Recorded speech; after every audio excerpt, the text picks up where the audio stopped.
You know, I want to say something about the bailouts because, you know, we have all these, you know, conservative entities talking about, you know, let the market take its course and, you know, stuff like that. There's certainly two types of conservatives. Well, yeah, I mean, these are the neoconservatives. They're different, you know. But one of the things, you know, that a lot of people kind of missed on this bailout is there was no power left to control this money once it was divvied out to a lot of these banks.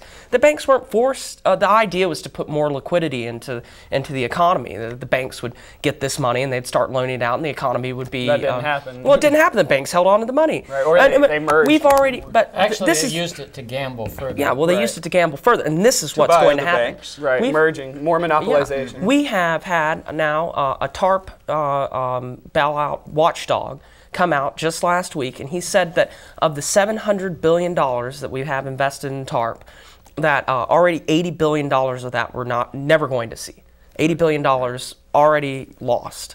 But that's not including the rest of the $700 billion. Lost, explain what you mean by that. Well, it's already the money's disappeared in the market. Basically, it's been already it's already went to executive pay bailouts. Oh, bonuses, massive bonuses. $80 billion already lost. The public will not we will not see those investments. We will not see any investments from that.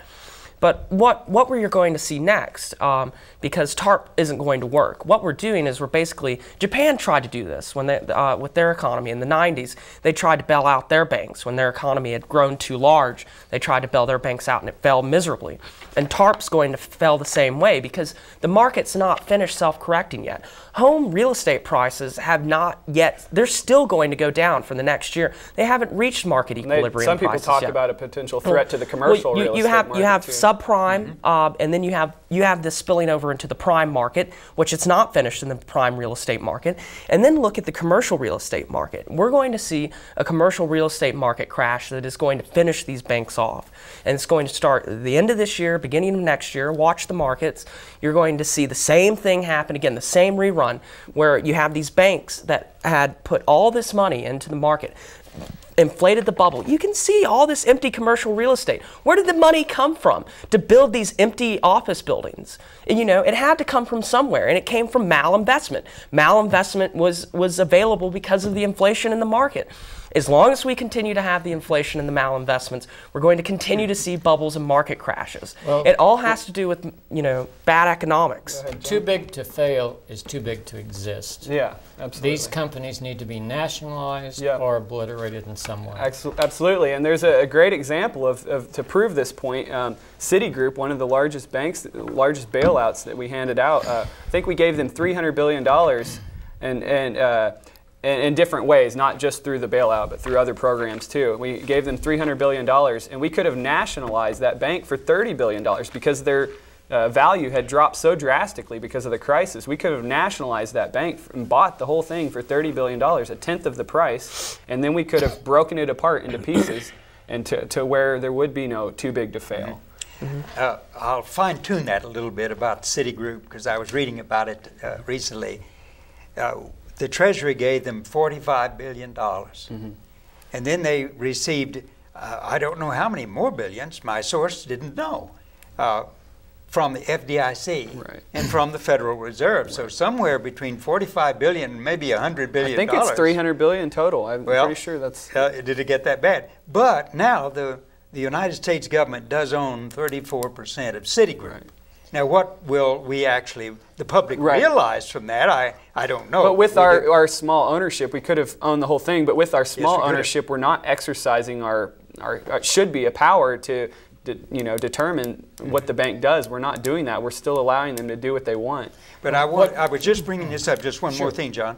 I was bringing this up to suggest that President Obama is making his administration is making some corrections, that they have now retrieved some of the money from Citigroup, although I can't say. They may be sensing some of the populist outrage on both sides of the political spectrum on this issue, and I think they may be trying to move towards the people's interest. I'm not sure yet, but I mean they've hinted at the fact that they may be. Yesterday he announced that he was turning the bailout from the large banks to the small business people. But I reread the article in the newspaper twice, but it was more talk about what he is going to do or might do rather than he has actually done it yet. So whether that will really happen or not is not sure. Well, the thing that makes my head hurt is when I think about the wealth that has been taken from the average American citizen and transferred to the very wealthy. For instance, I was looking at an article yesterday about housing auctions in Detroit, where houses are starting out at $500 and they can't find buyers. And this is not the only place in this country where real estate is tanking beyond belief because there are no jobs to support people in the area. Right. And I'd like to talk a little bit about the causes of the bailout. I mean, because, I mean, certainly what led to this too big to fail? I mean, part of it had to be this deregulation of the banking industry. I mean, that's happened from, you know, Carter, Reagan forward. It's absolutely ridiculous. I mean, you're not going to see anything change as long as the people who created the problem are still in charge. As long as you have Treasury Secretary Henry Paulson still in charge. He was an executive of Goldman Sachs. You know, you have Larry Summers, who was behind the... What's Geithner now? Right? Well, no, Geithner is, he's part of the, well, wasn't he? It was Paulson under Bush. Okay, Paulson under Bush, Geithner now. Geithner was the New York Federal Reserve chairman that actually oversaw the dismantling of that institution. He's been wrong. Geithner's been wrong 7 years, wrong, over and over and over again. And what did they do? They gave him a promotion. Well, that's what I think is really troubling. A lot of Obama's appointees. I mean, this was one of the most troubling things about Obama that I've noticed was his appointments to his cabinet, both in terms of military. He chose a lot of hawks. He even had neocons advising him. But for the economic policy, I mean, he picked a lot of the people that caused the crisis. Geithner, I mean, he had Larry Summers, Robert Rubin. All of these people were involved in the deregulation of the banking industry. But none of this should be a surprise to you. No, it's not. Look at the last election.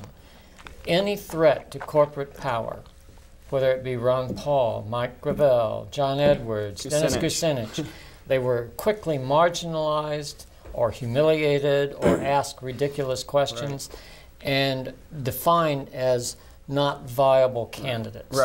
So that all we were left to vote for was a slate of corporate-approved, corporate toads. And the fact that Obama is exactly what we expected him to be should come to no surprise to anyone. Now, he has a chance to be a great man, another Roosevelt, but I don't think he has the courage. It's about fear. I think it is, yeah. I think he's scared to take on these powerful vested interests. The military, I like to look at the takeover of our government by corporate powers as numerous complexes. I mean, Eisenhower, a Republican, warned of the military complex gaining undue influence over our government, and that certainly happened, in my opinion.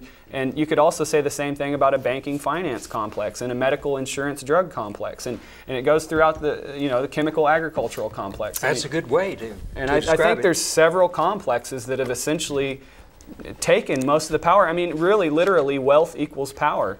And the wealthiest 1 to 5% of Americans own almost all the stock in these corporations and provide the majority of funding to our campaigns. Well, what was the last figure? 1/10 of 1% of the wage earners earn more money than the bottom half of all Americans. Right. And another statistic is 30 years ago, a CEO made only 30 times the amount of the average employee. Now we have it's up around 400 times the average employee. Well, the thing that is so discouraging to me, and it's probably discouraging to Dick because we're old enough to see this. When I graduated from the University of Arkansas, jobs were everywhere. I had 6 offers. I took one in Kansas City. It was enough for me to buy a house, put my wife through graduate school, put both kids in private school, buy 2 cars, have 3-week vacation paid per year, buy the kids subscription to a swim team and a private club, and still save money. Young people cannot do that today. And I was just an average engineer. I was nothing special. But young people can't do that today. So the world has changed drastically. Education's so expensive now, too. I mean, students come out with massive debt in a lot of cases, and it's really strangling in a sense, I think.